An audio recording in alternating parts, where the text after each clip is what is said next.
மனுவை அவர் டிஜிபி அலுவலகத்திற்கு நேரில் சென்று வழங்கியிருக்கிறார். சட்டம் ஒழுங்கு ஏடிஜிபி.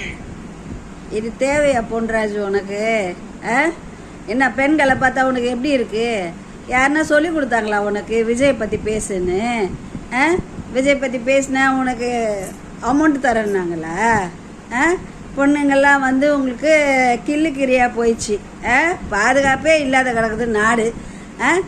இதில் வேற உங்களுக்கு இப்போ விபச்சாரின்னு சொல்கிறதுக்கு உங்களுக்கு எங்கே வாய் கூசலை? எஸ்சி சேகர் அவர் என்ன பேசுகிறாரு?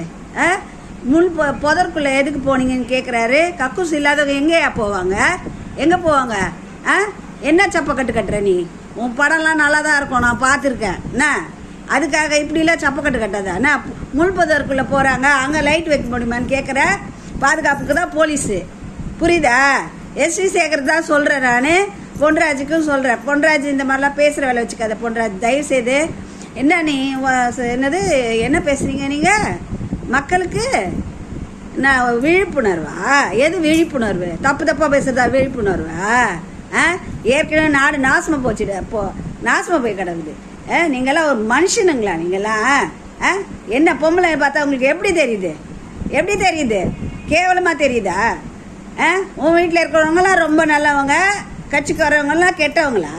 ஏதோ சொல்கிறாங்க, அவங்களுக்கு பிடிச்ச மாதிரி சொல்லிட்டு போகிறாங்க. விஜய் பற்றி பேசணுன்ட்டு அசைன்மெண்ட்டு போல் இருக்குது, அதனால தான் பேசுகிறீங்க.